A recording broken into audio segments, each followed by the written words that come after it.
reality. Have you ever experienced that? Yung feeling na umorder ka tapos iba yung dumating? Ang ganda sa picture pero hindi okay sa actual na dumating. Nakaranas na po kayo noon?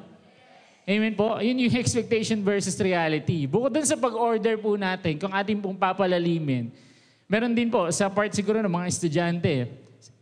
May college students po ba sa inyo? You expected na yung course na kukunin nyo, excited kayo ba? Kunyari, high school pa lang kayo, magka-college pa lang. Excited kayo and expected nyo na, dito ako passionate about sa course na to. Marketing ako, psychology yung course na kukunin ko. Excited na excited ka, but in the middle of it, third year ka na, second year ka na, parang feel mo, parang gusto ko mag-shift. Di ba? Nung nandun ako sa realidad, parang gusto kong mag-shift. Ang medyo mahirap po dyan, kapag mag-uumpisa ka palang madali pa umatras. Tama? Pagka malapit ka na naman sa dulo, pwede mo bang encourage yung sarili mo na okay, onti na lang to. Pwede na tiisin to. But when you're in the middle of it, mahirap. Anong desisyon? Sayang naman, naka 2 years na rin naman ako, naka 3 years na rin ako. Mag-shift pa ba ako? Ang hirap kasi. Tama po ba? Naka-experience po ba mga young people po natin ito? Sa mga young professional naman natin, di ba parang ina-expect natin na kapag siyempre nagtrabaho po tayo, yun, siguro mga edad mga 30 o 30s agad, stable na ako. Sino pong 30 dito, hindi pa rin stable? Nakataas ba ang kamay ko? Lahat po tayo, di ba? Parang yun yung expectation natin. But in reality, hindi po ganun yung nangyayari. Amen po ba? And even po sa mga married, newlywed, sa amin po na mga bagong kasal. Di ba? Parang expected mo, di ba? Excited ka magpakasal, sweet, cute-cute lang yan. Pero in reality, ganito pala itsura niya pagkagising. Di ba?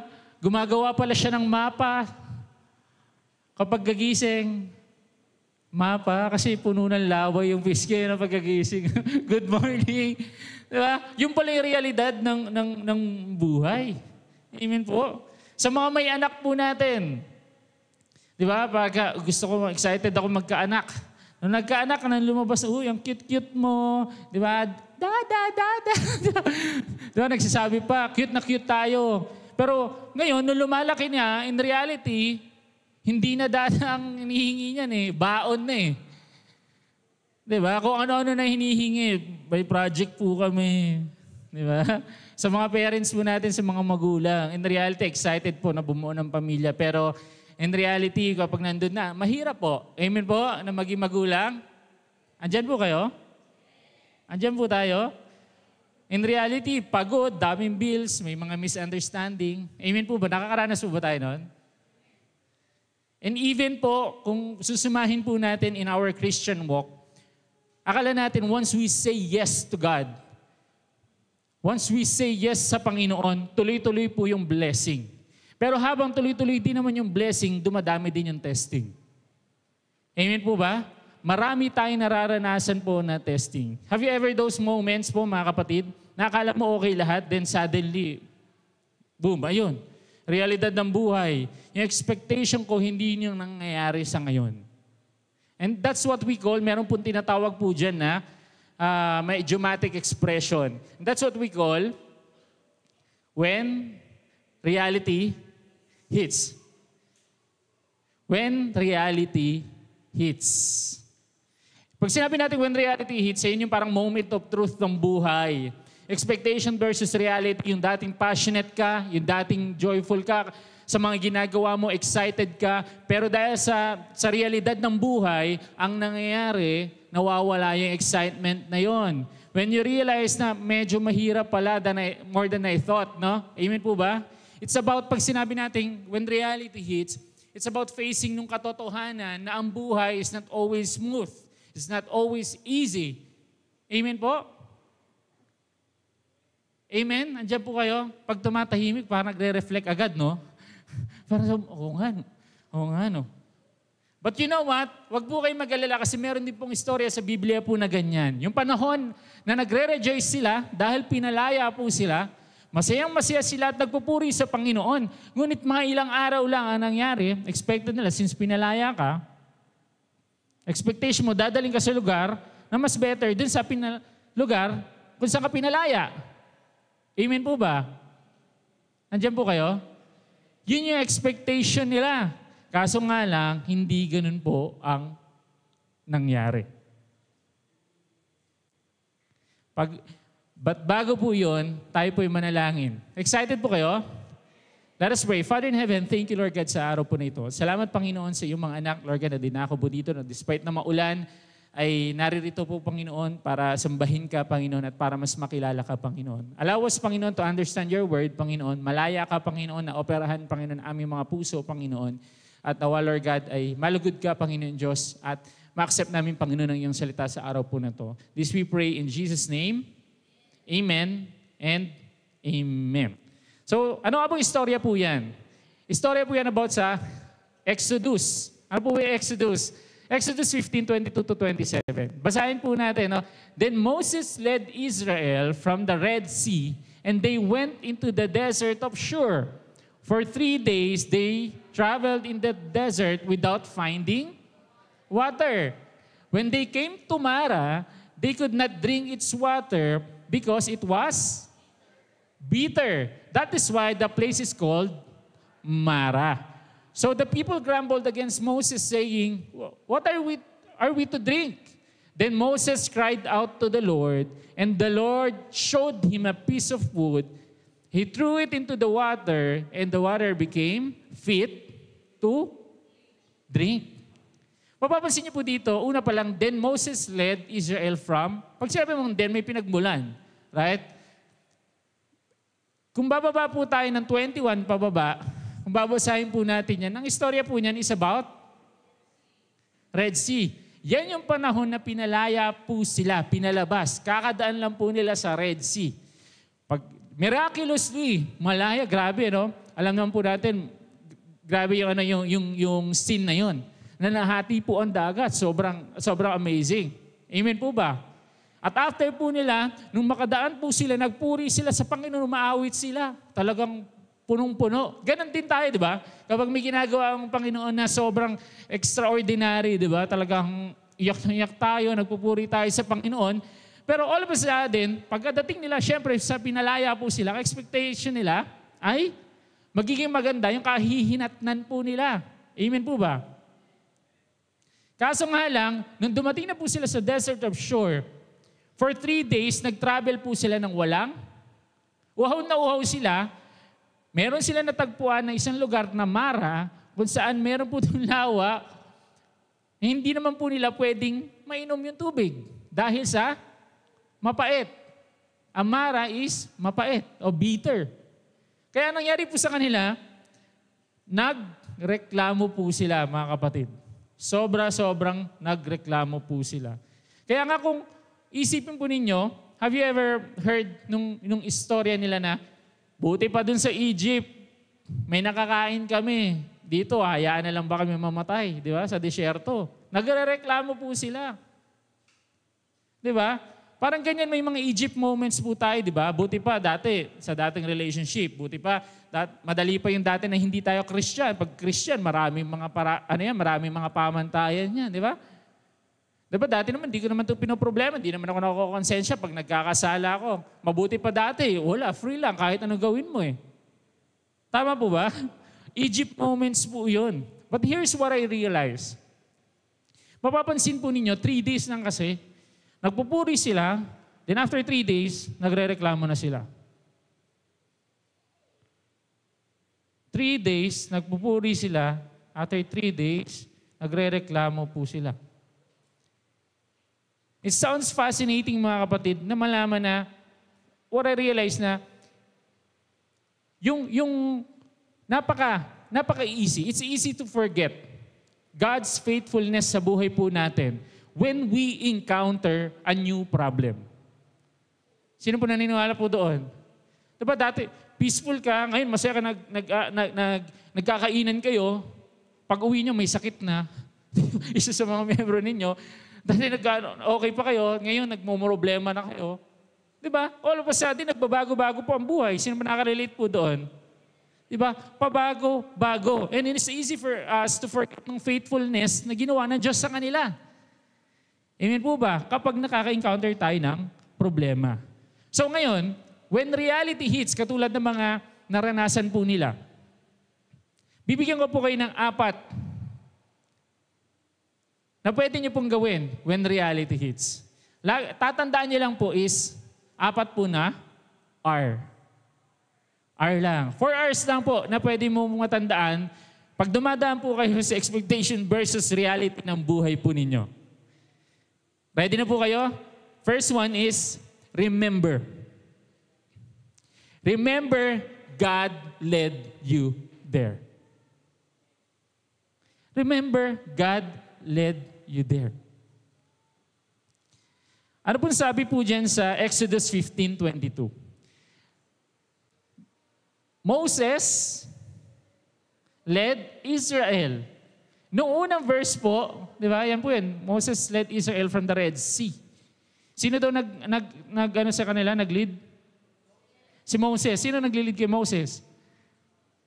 Si God. Di ba? Kung matatandaan po ninyo, nung palabas po sila sa Ehipto, gumamit ang Panginoon ng pillar of clouds sa umaga, and pillar of fire sa gabi, na nag-lead po sa kanila. And yung istorya po, merong cases po, nung nandun na sila, naglalakad na sila, hinabol po sila ng paraon, right? Nung nagmatigas yung paraon, naalala po ninyo. Nung nagmatigas yung paraon, ang nangyari, ginawa po ng Diyos, yung pillar of clouds, nilagay niya sa uli, nilid po sila ng angel, yung pillar of clouds, kasi lagi nasa unahan yan, yun yung leader nila. Susundan nila kung saan pupunta. Nilagay sa likod para dun sa lugar ng mga Ehipto. Kaya yung Ehipto, dun hinahabol sila, yun sila. Ngayon, pumunta yung cloud sa likod, medyo dumilim. Di ba kapag makulimlim, dumidilim yung kapaligiran? Tama po ba? So, to make it short po, ang Diyos po ang nag-lead po sa Israel, papunta po sa Red Sea, pagtawid po doon. At kung saan po sila naroon, ito po sa desert of Shur o doon sa Mara, intention po yun ng Diyos. Nilid po sila po doon. Meaning po nito, hindi po aksidente na naroon po sila sa Mara. Sabi mo nga sa katabi mo, hindi aksidente na nasa Mara ka. It was God's design and may purpose kung bakit po tayo naroroon. Etong point number 1 po natin na remember God led you there, it is applicable for those people na alam niya na sumusunod po siya sa Diyos. Pero despite ng pagsunod po niya sa Diyos, nakakaranas po pa rin siya ng mga problema. When reality hits. Amen po. Again, this point is for those people na sumusunod po sa Panginoon. Kasi madalas, nandun tayo sa sitwasyon, minsan dahil consequences ng mga pinaggagawa natin. Amen po ba? Naroon ka kasi, dinala mo yung sarili mo, decision mo yon. It's your free will. Everything is permissible, but not everything is beneficial. Pwede mong gawin ang lahat, pero hindi lahat makakatulong po sa'yo. So madalas pinipili natin kung ano yung makalaman. That's why nadadala po tayo doon sa ganung mga sitwasyon. Nagbibisyo, nagkasakit. Nasusundan po natin. Hindi nagpapatawad, may galit sa kapwa, may bitterness sa iba. Ang tendency, walang kapayapaan. Hello? Decision po natin yun. But in this case, sa kanila, sumunod na sila sa Panginoon, pero nakaranas pa rin po sila ng problema. Nasusundan po natin. I'd like you to take a look ng pinakamapa. Kung makikita po ninyo sa mapa, nandito po sila sa portion po na to. Yan yung Egypt. Tumawid po sila sa Red Sea. Pagkatawid po nila, saan po ba sila patungo? Promised Land. Ano yung Promised Land? Di ba yung Kanaan? Na pinalitan na naging tawag kay Israel na nandun na sila. Ito yung Kanaan. Andito po sila sa Egypt. Itong red line, yan yung dinaanan nila. Ayun o, gumanon po. Dapat, diretso na lang sana sila pagpunta dito. Maikli lang. Pero isipin po ninyo, ang layo ng pinagdaanan po nila ang gulo. Tapos sasabihin mo, Kuya Pao, pinadaan si Lord ang nagpadaan po sa kanila dyan? Bakit po sila pinadaan po dyan? Anong purpose po ng Diyos? Bakit sila pinadaan? Pwede naman po kasi mangyari dun sila sa maikling daan na lang sana. Pero you know what? Sabi po ng Exodus 13:17, God did not lead them through the Philistine country, though that was shorter. For God said, if they face war, they might change their minds and return to Egypt. Nakita po ninyo, God intentionally chose nung long route na yun. Kasi alam po ng Diyos, may mga bagay hindi po kayang makuha sa madalian. Naniniwala po kayo doon? Even sa pagluluto, di ba? Expert ako dyan Sa pagluluto, open. Ang tagal. Prito ng isda, ang tagal. Lakasan ko apoy. Ayun, sunog. Pero hindi luto yung loob. Minadali kasi. Tama? Hindi kasi siya design para dun Amen po ba? Pag minamadali, napapahamak pa. And pinili ng Diyos na dumaan po sila sa long route na ito for the purpose not to make them suffer, but to make them stronger. Amen po ba? Para palakasin po sila. Para palakasin po sila, mga kapatid. But let's be honest for a moment. Pag narinig po natin na, remember, God led me there. Pag nandun ka sa sitwasyon na yun, ang problema natin, ang isip po natin madalas, ang hirap, right? Dun sa sitwasyon na yun. Pag naisip mo, si Lord, ang may intention kung bakit ako nandirito. Ang hirap isipin, tama? Pwede ka magtampo, pwede ka rin maging bitter, kagaya nila. Tama po ba? Pero kung iisipin po natin na maigi, kung mauunawaan lang natin kung bakit tayo pinadaan doon na may purpose ang Diyos, bakit nandun tayo, magpapasalamat pa tayo. Naniniwala po kayo doon? Kahit nga po, yung dahilan kung bakit ka naroon, consequence ng kasalanan mo Magpapasalamat ka pa rin. Alam mo kung bakit? Because yung correction, nagiging redirection. Ikaw na pumili kung bakit ka nandyan, pero may purpose ng Diyos, kino-correct ka for the purpose of redirection ng buhay. Can you imagine that? Pinili mo na nga yun, pwede ka naman hayaan na lang Di ba? Sa kanila, pinili na lang sumunod pero nakaranas pa rin. Pero ang reason dito, hindi na issue po dito kung ano yung cause kung bakit ka nandyan sa sitwasyon mo ngayon. Ang pinaka mahalaga ngayon, alam mo anong dahilan. Amen po ba? Sa sitwasyon niyo po ba ngayon, alam niyo kung anong dahilan? Kung bakit ka nandyan? Alam niyo po ba? Sino po sa inyo na nagpapasalamat na dumaan po sila sa hirap ng buhay? Kasi ngayon matatag ka. Amen po ba? Yung dating hirap ka, pinadaan ka ng Diyos sa mas, actually, lumilevel up Tama po ba? Estudyante, algebra ka pa lang, high school, geometry, etc. Di ba nagli-level up ang buhay? Di ba? Hindi ka naman papadaanin agad ng Diyos sa pinaka-Philistine agad Hindi ka naman pwede. Isipin mo 10 years old ka pa lang, college na yung pinag-aaralan mo, yung mga subject. Di ba? Pinadaan ka muna para mas tumatag ka. Amen po ba? Kasi minsan, yung punishment na iniisip natin, parang pinarusahan ako ng Diyos But yung punishment na yun becomes a preparation para po sa atin. Amen po ba? Sabi mo nga sa katabi mo, hindi ka pinapahirapan, pinapalalim ka lang. Pinapalalim ka lang. Yung suffering na nararanasan natin will become shaping ng ating mga ugali. Amen po ba? Alam po natin ang katotohanan na yung God's path isn't always comfortable. But it's always been purposeful para po sa atin. Palakpakan naman natin si Lord.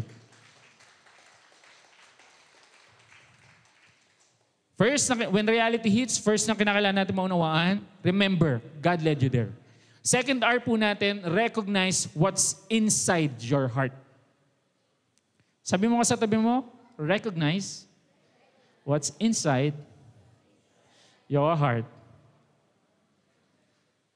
Sabi po dito, when they came to Mara, 3 days po sila, sabi, 3 days wala sila mainom.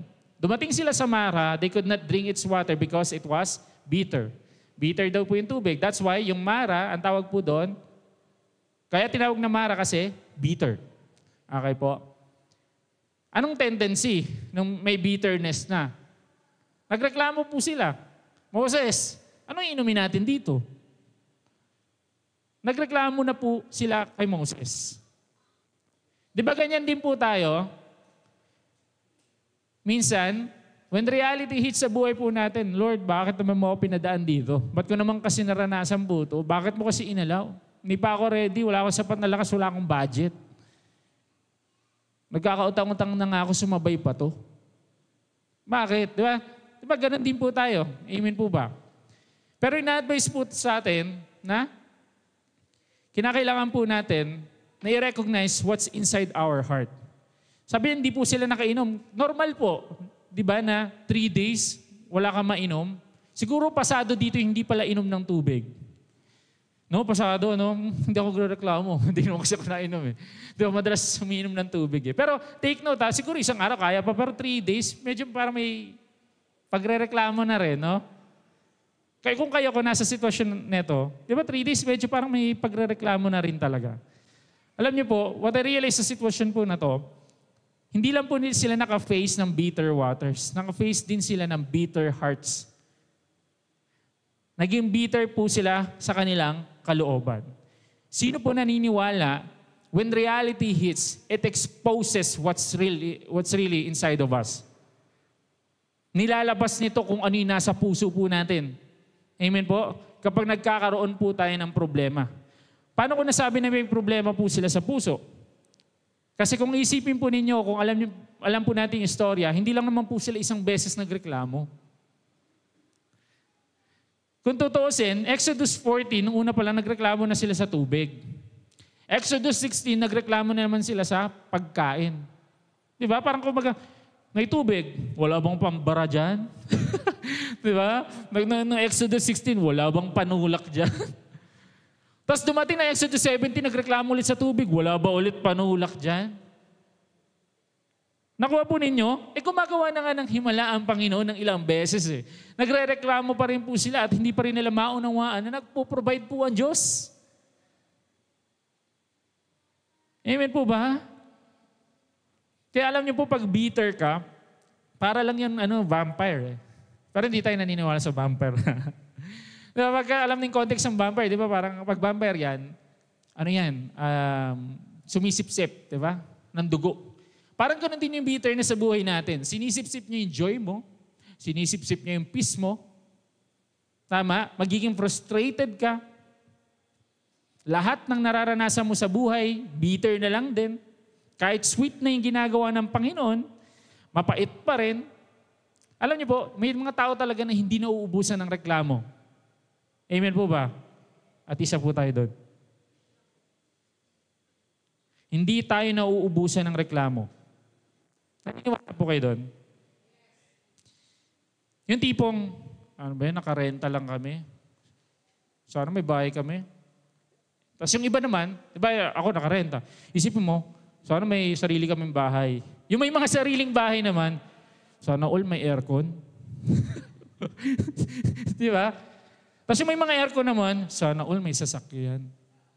Di ba? Tapos yung may mga sasakyan naman, sana all may swimming pool.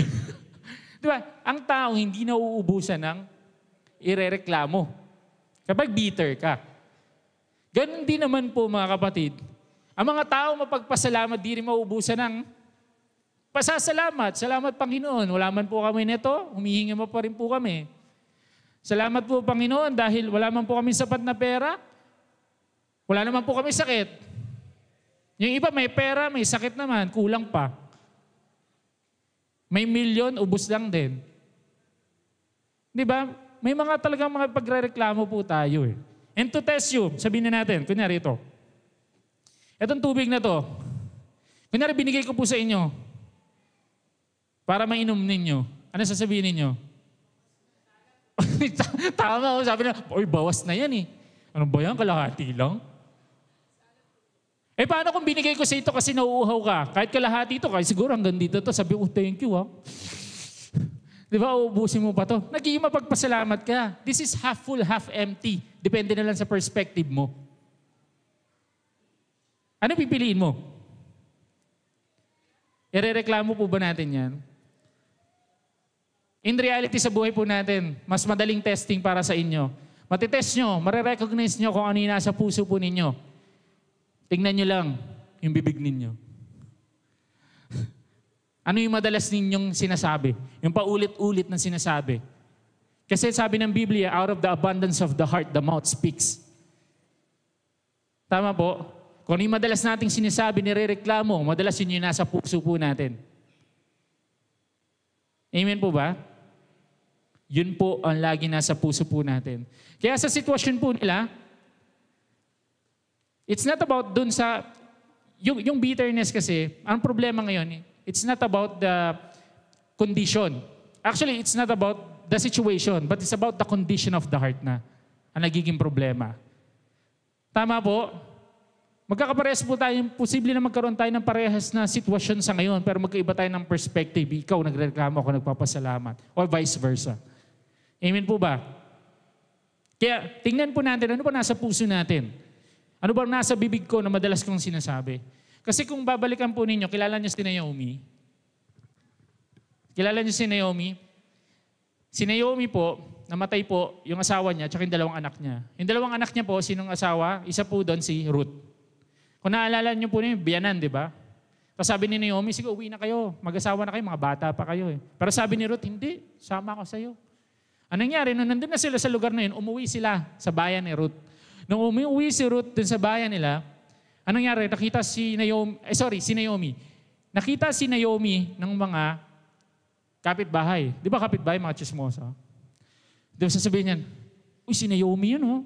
Si Naomi yun, oh. Sabi ni Naomi, huwag niyo akong tawaging Naomi. Ano pang ibig sabihin ng Naomi? Ibig sabihin ng pleasant. Tawagin niyo po kung, guess what? Mara.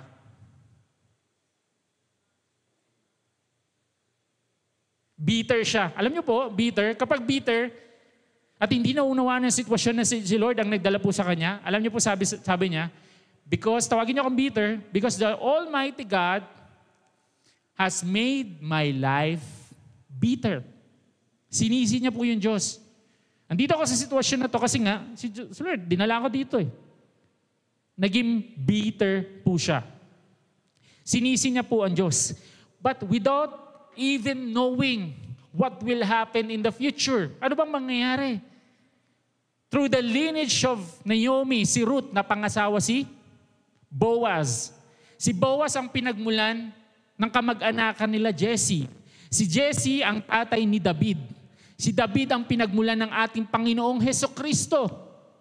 Yung bitterness na naranasan ni Naomi, hindi niya alam na doon din pala dadaan ang redemption plan ng Diyos para po sa atin pong lahat. Amen po? Kaya wag mo i-judge yung sitwasyon mo sa ngayon na nasa Mara season ka. Kasi alam mo, ninilid ka ng Panginoon dyan para tumatag ka at hindi para magreklamo ka kasi alam mo, hindi mo maiisip, dinaanan mo lang yan. At meron pong plano at magandang pangako ang Panginoon sa bawat isa. Palakpakan naman po natin si Lord. Kaya wag natin i-judge muna, wag natin i-label, please. Yung sitwasyon o yung Mara moments po natin po sa ngayon. Ngayon, na-recognize na natin yung nasa puso po natin. Third R, you need to respond. Na-recognize mo, ito yung nasa puso ko ngayon. Need ko mag-respond. Hindi kagaya ng ibang tao na nagre-reklamo, kundi by praying. Sa magitan po ng pananalangin. Bakit kinakailangan? Sabi po, Habang yung iba nagrereklamo, si Moses ang ginawa niya, umiyak po siya sa Diyos. Humiling, dumulog siya ng solusyon. Lord, anong gagawin ko dito? Ang titigas ng ulo. Mahirap po maging leader. Andiyan po kayo, leader. Di maunawaan. Lahat ng miyembro, mareklamo. And hindi tayo exempted dyan. Lahat po tayo nagre-reklamo. Amen po ba? Si Moses, isipin po ninyo, libo-libo to. Siya yung leader nun, lahat nagre-reklamo. Ang hirap ng sitwasyon niya, mga kapatid. Pero ang ginawa niya, nag-pray po siya habang yung iba nagre-reklamo. So when reality hits sa buhay po natin, you need to pray about it. Tama po ba? Don't worry about anything but pray for everything. Idulog lang po natin sa Panginoon. Kasi pag dinulog po natin sa Panginoon, siya ang magagwardya daw po ng ating mga puso't isipan na nag-aalala. Bibigyan niya po tayo ng kapayapaan na hindi kayang ibigay po ng mundo. Kaya pa, hindi man magbago ang sitwasyon pero peaceful ka. Kasi nag-pray ka. Kaya ang bottom line dito, if you want na nandyan lang tayo sa Mara season po natin, sige, keep complaining. You know what? It cost Israel 40 years.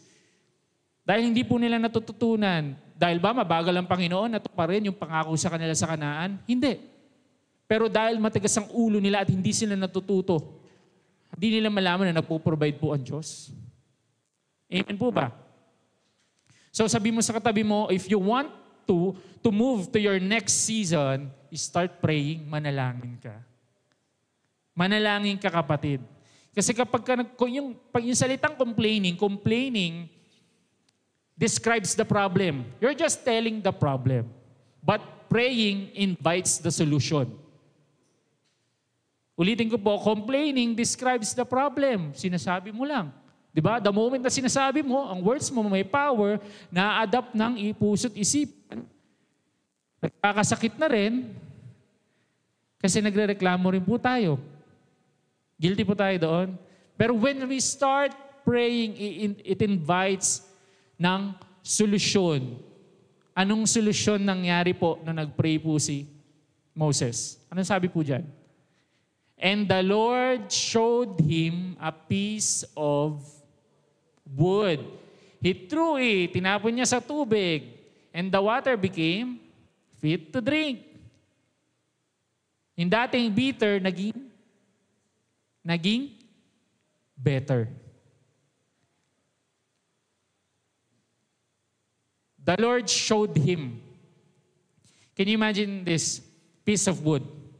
Nung nag-pray siya, umiiyak siya, hindi naman na nangyari. Miraculously, nagpababa ang Diyos ng piece of wood. O yan, binagsak ko na yan ha. Kunin mo na lang. The mere fact na sinabi niya, the Lord showed him, ibig sabihin, the wood is already there. Nandun na. Hindi niya lang napapansin na yun pa yung palang posibleng solusyon. Minsan, ganun din po tayo. When we are clouded, when reality hits, and yung isip po natin ang clouded ng kung ano-ano mga problema, hindi tayo makapag-isip ng kung ano-ano mga solusyon. Pero yun pala, nasa harapan lang pala yung solusyon. Unless mag-pray po tayo. Amen po ba? Unless mag-pray ka. Sabi mo sa katabi mo, mag-pray ka. Lakasan mo. Sabi kasi, Kuya Pao, hindi ko masabi, hindi rin ako eh. Ako pala, mag-pray ka. And sinasabihin pala, dapat yung sarili. Amen po ba? Andiyan pa po kayo? When we respond to God in prayer po, bibigyan niya tayo ng mga solusyon. Kumbaga, actually, sometimes, kung isipin po ninyo, pwede naman ang gawin ng Diyos instant. Nag-pray ka, mainom to, okay, tumamis na yan. No need na tapon-tapon ka pa, trabaho lang yan. Pwede naman ganun gawin ng Diyos eh. But sometimes, hindi niya agad binibigyan ng solusyon yung problema eh. Bibigyan kanya ng kaparaanan paano mo susolusyonan eh. Amen po ba? Binibigyan tayo minsan ng karunungan, ng common sense eh, para solusyonan yung mga problema po natin eh. Nagkakasakit ako, UTI na naman ako. Sige na nga, solusyon, inom pa ako ng soft drinks. Common sense eh. Diba? Binibigyan po tayo ng pamamaraan ng Diyos. Tuturuan na tayo paano natin harapin yung pinaka-problema. Palakpakan naman natin si Lord. What?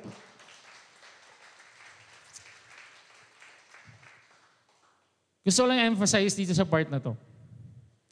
Sabi po, the Lord showed him a piece of wood ulit. Balikan lang po natin for a moment. Nung tinapon niya yung wood, tumamis.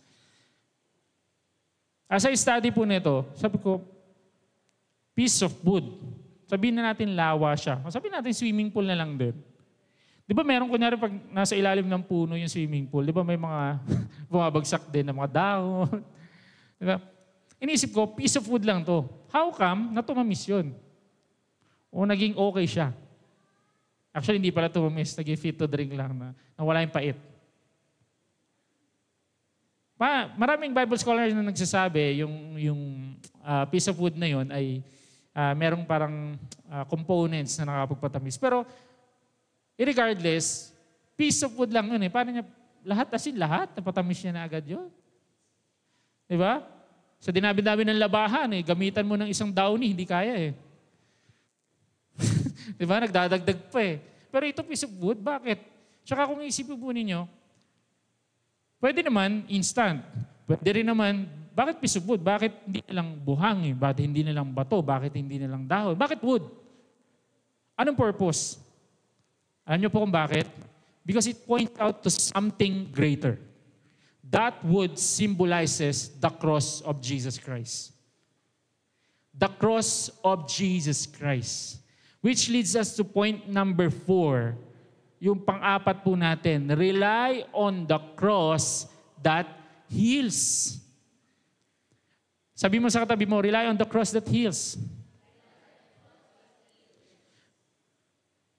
Marami po nagsasabi ng Bible scholar again, na ito ay sumisimbolo yung piece of wood na yon sa cross ng ating Panginoong Jesucristo. How do we say that?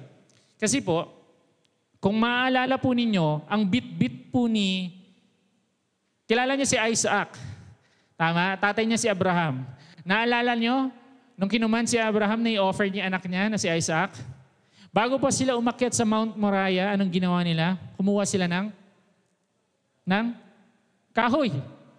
Panggatong. Kasi dati offer yung lamb, di ba? Kuha sila, pambaba, bit niya, papunta sa Mount Moriah sa taas. Hindi niya alam ni Isaac, siya yung i-offer doon gamit yung wood na yun. Susunugin siya doon na dapat lamb. Tama po ba? And it's a great picture, yung wood na yun. Parallel to Christ's sacrifice. Dahil po ang cross, di ba? Ang cross po, gawa rin po sa kahoy. Anong gamit po? Hindi ibang kwento. Anong gamit po ni Moses nung hinati po yung dagat? Staff. Alam niyo yung istorya ng kay Prophet Elisha? Yung nahulog yung palakol. Yung mag-extend po sila kasi ang dami na nilang mga propeta. Mag-extend sila ng lugar nila. Nagkakarpentero sila. Anong nangyari, nahulog sa lawa yung palakol. Hiniram lang. Hiniram lang, nahulog. Anong nangyari, kumuha ng piece of wood ulit, hinulog, tinapon sa tubig, lumuhog yung piece of wood, anong nangyari, lumutang yung palakol, yung axe head. Can you imagine that? Lulubog yung magaan. Lumutang yung mabigat. Parang lost and found. Anong nangyari? And it's the same picture, mga kapatid. Alam niyo po ng ano? Kung paano ni-reverse ng Panginoon yung curse. Sabi po diyan sa Galatians, Christ redeemed us from the curse of the law by becoming a curse for us. For it is written, cursed is everyone who is hung on a tree. At ang tree, saan po ang gawa ng cross? Sa wood. Saan gawa ang wood? Sa puno. Yun po yung sinasabi po diyan. Na kapag sinabi mong cross, ang indication po niya o ang implication po noon ay sumpa. Sumpa po iyon. Kaso nga lang, dahil sa finished work ng ating Panginoong Jesucristo, yung dating sumpa ay naging redemption plan para po sa ating pong lahat. Amen po? Ang ganda ng ginawa po ng Diyos.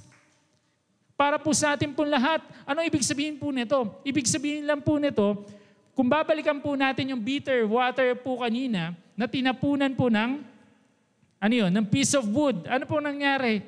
Tumamis po yun eh. Amen po ba? Tumamis po yun. So ibig sabihin, Kung tumamis mo yung water sa magitan ng wood. So it is with your life in Christ. Lahat ng bitterness pwedeng maging sweetness. Kapag nasa Panginoong Kristo, lahat ng pain nagkakaroon ng purpose, lahat ng wounds nagte-turn into worship, lahat ng guilt, di ba?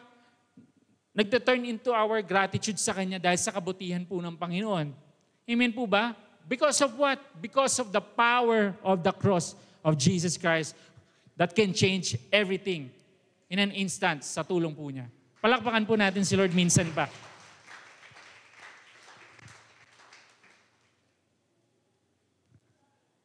Hallelujah. Purihin po ang Panginoon.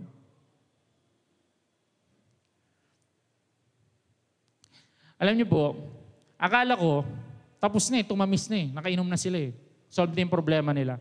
I thought, tapos na. Pero meron pang natitirang 2 verse na hindi lang natin binasa kanina. At ito po yun. Sabi po dyan, there the Lord issued a ruling and instruction for them and put them to the test. Alam niyo po, could it be possible na yung bitterness natin begins hindi dun sa panahon na nagsasuffer po tayo.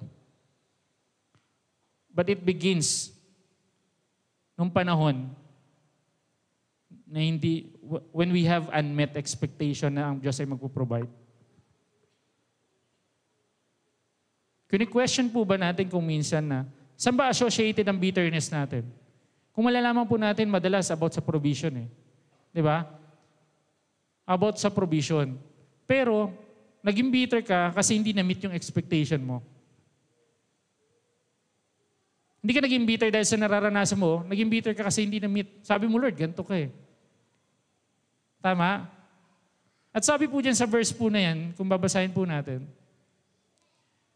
si Lord, after niya magawa yung miracle na yon, nag-issue po siya ng rules o decree o principle na pwede nilang sundan. Na kapag ginawa nila yon, titesting sila, ito yung mga gagawin ninyo, ititest ko kayo kung susundin nyo yan. Tapos kapag sinunod nyo yan, may pangako ko sa inyo. Ngayon, yung next verse po niyan, ang expectation ko ganito, Lord, di ba, nauuhaw kami. Pinatamis mo, nakakaroon kami ng inumin, nakainom kami. Nag-provide ka, Lord. So, ang expectation ko, siguro ang kikreate ni Lord na instruction, na kinakailangan namin sundin na, anak, kinakailangan mong malaman na every time na when reality hits, next time huwag ka magko-complain. No, na provider ako. Yun ang expectation ko. At posible na yun din ang expectation po ninyo. Amen po ba? Yun yung parang pinaka-lesson Pero alam niyo po kung anong sinabi po ng Lord? He said, if you listen carefully to the Lord your God and do what is right in His eyes, ang gagawin nyo, lahat ng mga bagay na nakaka-please sa Panginoon. If you pay attention to His commands, susundin mo lahat ng mga decrees ko, I will not bring on you any of the diseases I brought on the Egyptians, for I am the Lord who heals you.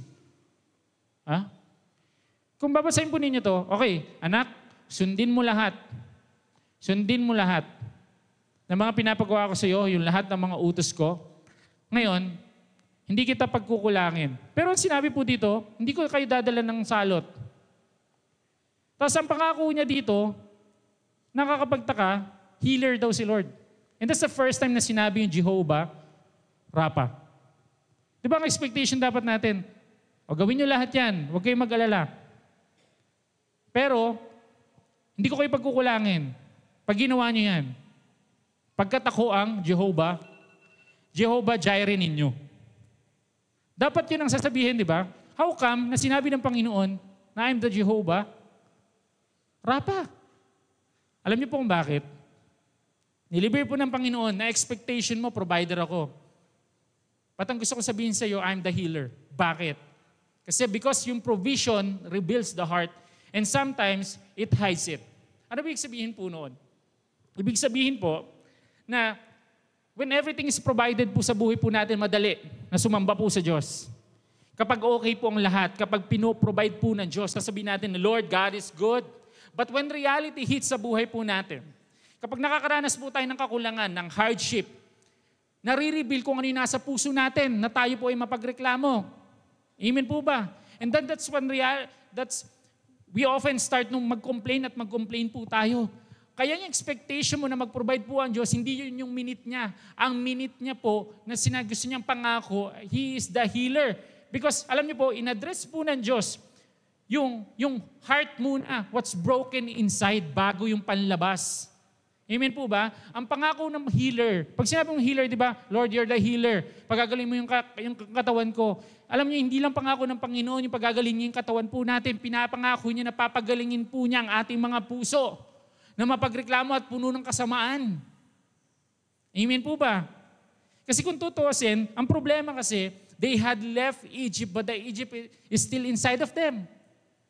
Tumakas po sila sa Egypt, na nagre-reklamo po sila, lumabas po sila, nagre-reklamo pa rin po sila. So it's not the issue of provision, it's the issue of the heart. Kaya kung mapapansin po ninyo, yun sa sitwasyon nila, hindi ko lang gustong i-quench yung thirst ninyo. Gusto kong i-heal yung puso ninyo na mapagreklamo. And same with us, mga kapatid. God heals before He provides. Because provision without transformation means nothing. Amen po ba? Amen po ba? Kasi kung tutusin, nakita naman po natin, pwede naman sila dumiretso sa Kanaan eh. Ano ba meron sa Kanaan? Milk and honey. Okay ang lahat. Tama? Sobrang sagana. Pero bakit hindi sila diniretso agad po doon? Kasi gustong, sabi po ng Biblia, Deuteronomy 8:2, remember how the Lord your God led you all the way in the wilderness these 40 years to humble and test you in order to know what was in your heart. Kaya madalas, when reality hits, nare-reveal nito kung ano yung nasa puso po natin, mga kapatid. At yung wilderness na nararanasan po ninyo, become the place of surgery ng Diyos sa puso po natin. Para maitama tayo, para mailabas kung saan ka nga ba nananahan, sa trabaho mo ba? Sa lakas mo ba? Aso kung anong bagay na pinanampalatayanan mo, hindi base doon ang lahat. Base lang lahat ng tagumpay nila dahil sa Diyos. Kung mapapansin niyo po kanina, hindi sila pinapunta doon sa Canaan agad, kasi ay sa pinadaan sa Philistine kasi pwede silang maka-face ng war. Pero kung babalikan ninyo, dumaan po ba sila sa war? Ng sandamakmak? Hindi. Ano nagpapanalo sa kanila kapag sila nananampalataya sa Diyos? Kapag si Lord ang ginagawa nilang Diyos. Kapag si Lord ang ginagawa nilang Diyos. Kaya yung wilderness po, ini-expose po noon yung lahat ng mga comfort po na tinatago ng lahat ng mga comfort na pwede natin pong maranasan. Kaya mga kapatid, hindi na issue dito kung kaya ba mag-provide ng Diyos. Ang issue dito kung kaya mo ba magtiwala. Amen po ba? Amen po? Andiyan po kayo, amen? Kaya yung place ng Mara na nararanasan ninyo, hindi na po issue na gustong baguhin ng Diyos lang yung sitwasyon. Pwede naman niya instantly baguhin yung sitwasyon natin. But He wants to fix our hearts. Na maging tama. Bakit niya kinakailangan na maging tama yung puso po natin? Pwede naman niya ibigay lahat ng pangangailangan po ninyo. Kaso nga lang, pag binigay niya na lahat yon, magpupuri ka lang naman kasi binigay niya yon. Tama po ba? Kaya nga ganun din yung sinabi kay Job. Sabi ni Satan kay Lord, nasamba ka lang naman yan kasi binibigay mo lahat eh. Ngayon tinanggal lahat eh. Nung tinanggal lahat, na-reveal ang puso ni Job na sinasabi po natin, mawala man lahat, kung bigyan man po tayo ng Diyos, okay lang, blessed be the name of the Lord. When the Lord takes it away, blessed be the name of the Lord. Katulad ni Apostle Paul, hindi man po, managana man ako, maghihirap man ako, blessed be the name of the Lord. The one who heals. The person na alam niya na pinagaling po siya ng Diyos sa kanyang mga puso ay yung tao na hindi nagre-reklamo, meron man o mapawala. Palakpakan naman natin si Lord. Magagawa lang po natin yung to walk in His ways, na lumakad po sa kanyang decrees na pinapagawa niya. Alam niyo ko po paano? Paano natin magagawa yun? When we truly Not unless yung puso po natin ay pinagaling na po ng Diyos. At mapapagaling lang po ang puso natin because of the cross of Jesus Christ. Na alam po niya, kung ang Diyos nga hindi nagdamot na ipagkalob ang kanyang anak, how much more yung mga pangangailangan po natin? May dapat pa po ba tayong ika-worry? Mabuti po ang ating Diyos, palakpakan po natin siya. Purihin po ang Panginoon. May I invite everyone to please stand up.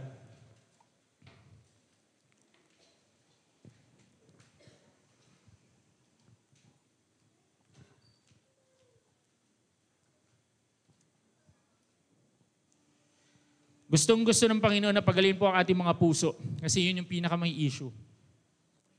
Amen? Yun po ang pinakamay issue.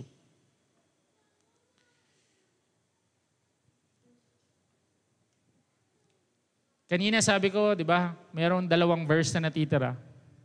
Isa pa lang yung binabasa natin. Meron pa pong isa. Alam niyo po, lahat po tayo na naririto, maybe we are in the season. Reality just hit ng buhay natin. Kung ano-ano yung mga nararanasan po natin sa ating mga buhay. Amen po ba? And maybe, nandun po tayo sa mga mara moments po natin. Kung saan nagiging bitter tayo, naging frustrated po tayo, diba? Nahihirapan po tayo. But you know what?